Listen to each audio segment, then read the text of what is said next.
इंसान की समझ सिर्फ इतनी है कि उसे जानवर कहो तो नाराज हो जाता है और शेर कहो तो खुश हो जाता है। बात तो कमाल की कही आपने, लेकिन समझने की बात जरूर है। अगर कोई आपको जानवर कह दे तो आप सचमुच दुखी हो जाते हैं कि मेरा अपमान कर दिया और मेरे को जानवर बोल दिया। इतना आगे तक का भी अर्थ नहीं लगा पाते हैं कि जानवर जिन जिन में जान पाई जाती है उन सबों में मैं बर श्रेष्ठ हूं, इसलिए मुझे जानवर कहा। जान मतलब ज्ञान, इतना भी नहीं। और कोई जानवर कहता है तो आप दुखी हो जाते हैं, लेकिन आपको कोई कहे कि बिल्कुल शेर है ये तो आप बिल्कुल अपने आप को बहुत गौरवान्वित महसूस करते हो।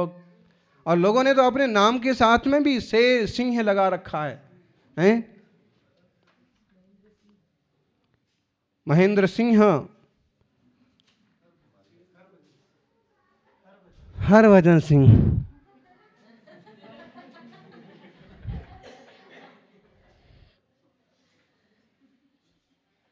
अमरिंदर सिंह ने क्या बिगाड़ा है आपका? लोगों ने अपने नाम के पीछे आपके नाम के साथ भी सिंह लगाया है। क्यों? क्योंकि शक्ति का प्रतीक है।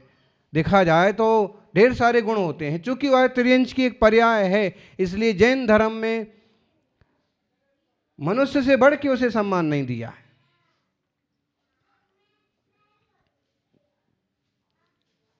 सज्जनों, अगर हम समझ को और पैना करें तो हमें ये समझ में आएगा कि अगर हमें कोई शेर कह रहा है तो हमारे लिए कोई बहुत बड़ी महिमा मंडित बात नहीं कह रहा है। अभी तो हमें एक जानवर से ही तो जोड़ रहा है कि बिल्कुल आप तो एकदम शेर की माफिक हैं और शेर जैसे गरजते हैं। एक साधु जी ने अपने प्रवचन में कहा कि देखो मैं तो शेर हूं और उनकी छाती पर ढेर सारे बाल हैं, तो देखो शेर की तरह मेरे छाती पर बाल भी हैं और मेरी दाढ़ी और मेरी मूछें भी शेर की तरह हैं। अब कहने वाला हिम्मत नहीं कर पाया, नहीं तो कह देता कि आप अपनी आप की तुलना त्रियंच से करके कौन सी महानता कर रहे हैं। इंसान मुनि बन सकता है, साधु बन के मोक्ष जा सकता है, शेर कितना ही शक्तिशाली हो कभी मोक्ष उस पर्याय से नहीं जाता। इसलिए हमें अपनी समझ को और पैना करना चाहिए और बड़ा करना चाहिए, तो हम निंदा में बहुत दुखी नहीं होंगे और प्रशंसा में बहुत फूलेंगे नहीं, कूलेंगे नहीं। सज्जनों, जीवन में निंदा और प्रशंसा दोनों चीजें आती हैं। जब आप कुछ अच्छा काम करते हैं या लोग आपकी अच्छाइयां देखते हैं तो प्रशंसा होती है, अथवा जो आपके प्रशंसक हैं वो आपकी प्रशंसा करते हैं। प्रशंसा करने वाले किसी भी चीज की प्रशंसा कर सकते हैं। प्रशंसा करना है तो किसी भी चीज की प्रशंसा कर सकते हैं,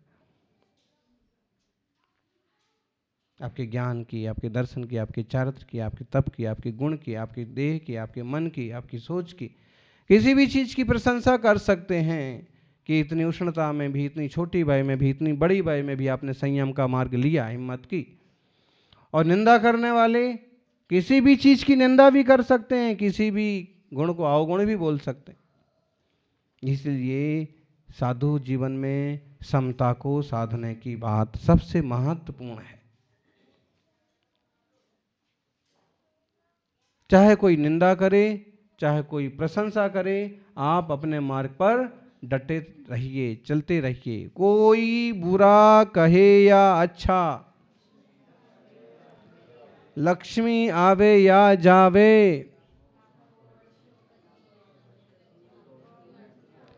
लाखों वर्षों तक जीव या अथवा कोई कैसा भी भय या लालच देने आवे तो भी न्याय मार्ग से मेरा कभी न पद। कितनी महत्वपूर्ण बातें हैं ये। कोई बुरा कहो, हमें कोई बुरा कहे, हैं ऐसा किया वैसा किया, माँ बाप को छोड़ के दीक्षा ले ली, कौन सा बड़ा काम किया। कोई बुरा कहे और कि कोई बहुत अच्छा कहे, बहुत अच्छा किया, बहुत अच्छा किया, तो भी दोनों भी अवसरों पर कोई बुरा कहे या अच्छा, लक्ष्मी आवे या जावे तो भी। और क्या कहा इसमें? लाखों वर्षों तक, 80 साल तक जीऊं, 90 साल तक जीऊं, 100 साल तक जीऊं, चाहे मृत्यु आज ही आ जाए। आज मृत्यु आ जाएगी, समाधि करने को तैयार हो तो ठीक है फिर। तो ऐसी दृढ़ता होती है कि मैं न्याय मार्ग से कभी गलत रास्ते पर नहीं जाऊंगा, व्रत मार्ग से मैं कभी अव्रत के रास्ते पर नहीं जाऊंगा, संयम के रास्ते से कभी असंयम के मार्ग पर नहीं जाऊंगा। संकल्प जो है, संकल्प इज द संकल्प, जो नियम है, दृढ़ता है, वो वैसे ही होना चाहिए। सज्जनों, श्री और स्त्री के लिए कहा है कि मोक्ष मार्ग में बहुत बाधक चीज है। अगर हम मुनिराजों की या व्रतियों की तरफ से या पुल्लिंगियों की तरफ से बात करते हैं तो श्री और स्त्री, श्री तो सबके लिए बाधक है। जो भी लोभ लालच में पड़ता है वो ही डूबता है। और अगर मुनिराज आदि की अपेक्षा से कहो तो स्त्री, और आर्यिका आदि की तरफ से कहो तो पुरुष बाधक है। लेकिन बात खास कर मुख्य रूप से पुरुषों की तरफ से कही जाती है, क्योंकि वो वास्तव में महत्वपूर्ण है और उसी भाव से मोक्ष जाने की योग्यता वाले, इसलिए उनको ज्यादा सावधान किया है कि स्त्री और स्त्री।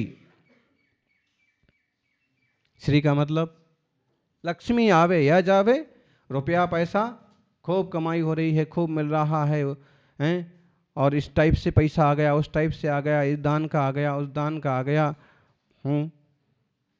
तो क्या हुआ? वो फिर जिस जो धन संपत्ति संग्रह करने लगते हैं, व्रतों का उनका सब गड़बड़ हो जाता है। इसलिए सावधान। और स्त्री प्रसंग भी बहुत खतरनाक चीज होती। आचार्य श्री ने आत्मानुशासन में इस विषय को लेकर के लगातार 10 श्लोक लिखे कि अगर कोई व्यक्ति कितना भी कठिन तपस्या आदि के मार्ग पर चले, लेकिन वह स्त्री आदि में राग दृष्टि वाला है, मोही है, तो खूब सारी उपमाएं दी कि कई तरह के सांप होते हैं, ऐसे भी सांप होते हैं कि अगर आप उस सांप को देखें तो आपकी मृत्यु हो जाए।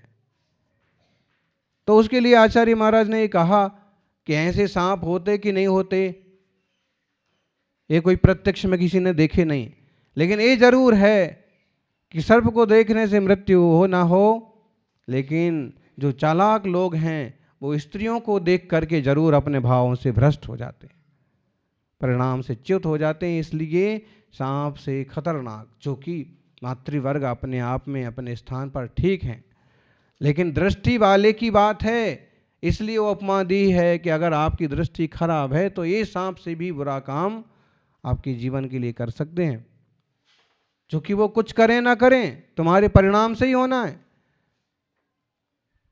सोच सोच करके खुद ही दुखी हो सकते हैं होने वाले। फिर ऐसे खूब ढंग से समझाया है कि अगर सांप काट ले तो एक ही भाव में मरते हैं, लेकिन अगर कोई विषय वासनाओं से काटा गया, स्त्रियों के द्वारा ठगा गया, तो भाव भाव में भी वह मरा जाता है। इसलिए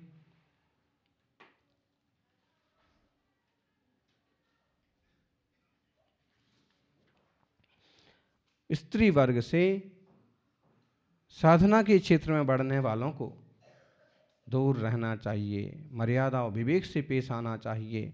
एक जबरदस्त श्लोक लिया है 135 नंबर पर, कंठस्था कालकूटोपि शंभो किमपि न करोत् सोपि दंदय्यते स्त्रीभिः स्त्रियो ही विषमं विषम।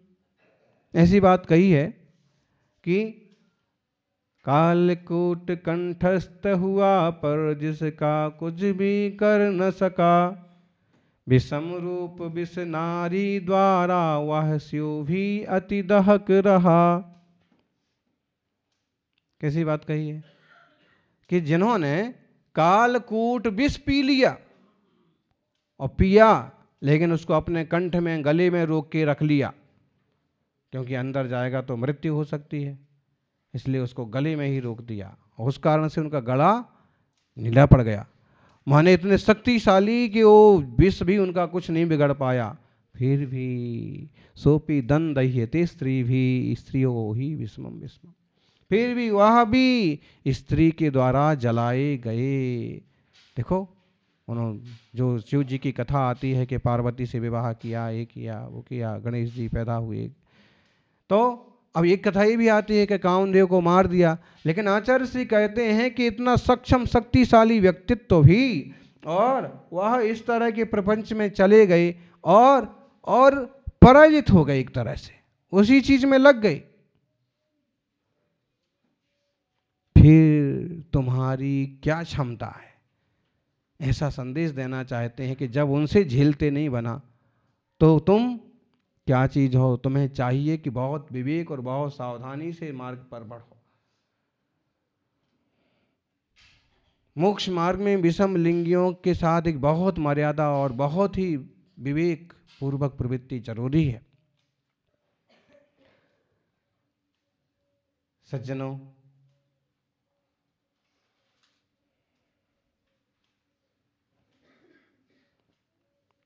एक और महत्वपूर्ण बात यहां कही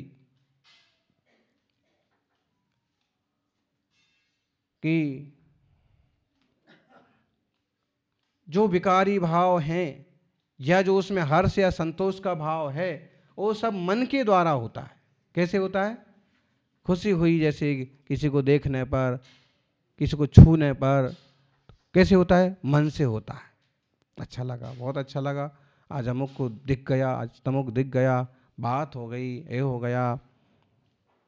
तो उसके लिए कहा है कि स्त्री या किसी भी पदार्थ के प्रति प्रीति मन द्वारा होती है, और मन कैसा है? नपुंसक है। देखिए, अतः वह नपुंसक मन ज्ञानी पुरुषों को कैसे जीत सकता है? आप ज्ञानी हैं, आप पुरुष हैं, नपुंसक के द्वारा कैसे जीते जा सकते हैं? क्योंकि आप ही मनुष्य हैं और आपका मन है, लेकिन आपके मन को आचार्य ने एक तरफ रखा कि ये नपुंसक है मन तो, और तू पुरुष होकर के भी इससे हारता है। अगर लोक व्यवहार में कोई नपुंसक से, हिजड़े से आदमी हार जाए तो उसका कितना मजाक बनेगा? हैं? कोई औरत अपने पति को पीटे तो उसका क्या मतलब मजाक बनेगा? तो वैसे ही बात कर रहे हैं आचार्य महाराज कि देखो,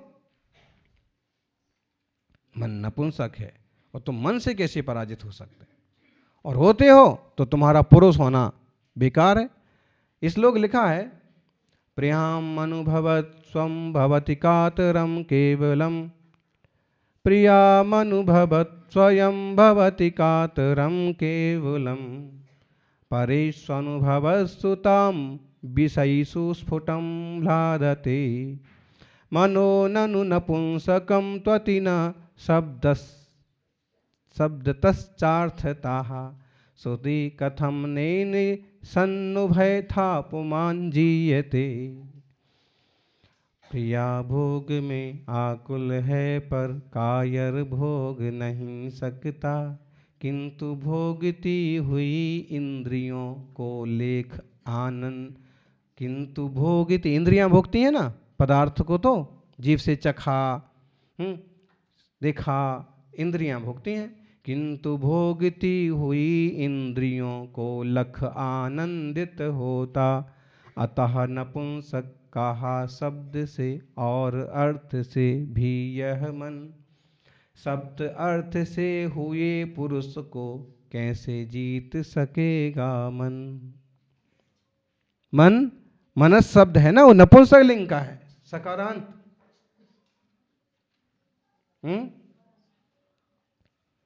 तो ये नपुंसक लिंग का मन और अर्थ से भी ये नपुंसक ही है। कैसे? आंखें देखें, आंखें भोगती हैं।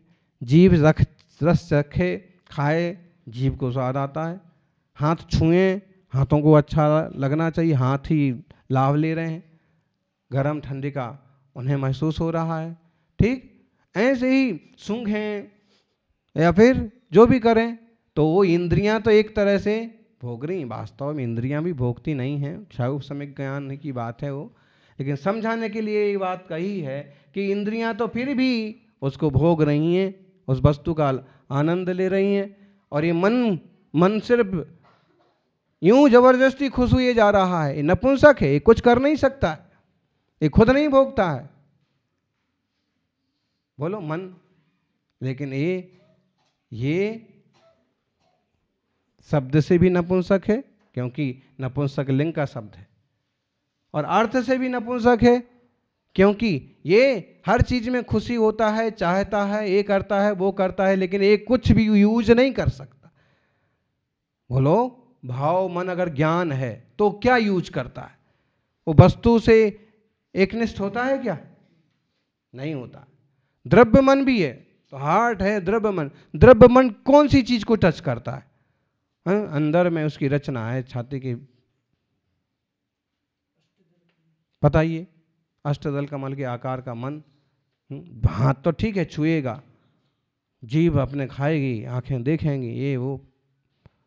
तो ये कहा है कि इसलिए इस नपुंसक से हारना तेरी बहुत बड़ी बेइज्जती है। इसलिए नपुंसक मन के द्वारा तू पराजित मत हो। तुझे पंचेंद्रिय विजय का मार्ग मिला है, व्रत त्याग का रास्ता मिला है। इसलिए चाहे स्पर्शन आदि इंद्रियों संबंधी कोई भी विषय भोग हो, चाहे लोक प्रसिद्ध स्त्री, भोजन, खानपान, गंध सुगंध आदि के विषय हों, तब भी मन से पराजित मत हो और सही मार्ग पर चल, संयम के मार्ग पर चल, तो आत्मशुद्धि होगी, मन संतुष्ट हो गया, सीधे रास्ते चलेगा और कर्मों का, विकारों का नाश करके एक दिन आत्मा जो ज्ञान स्वभाव वाला है, उस ज्ञान स्वभाव रूप को ही उपलब्ध हो जाएगा। जय बोलिए 24 तीर्थंकर भगवान की।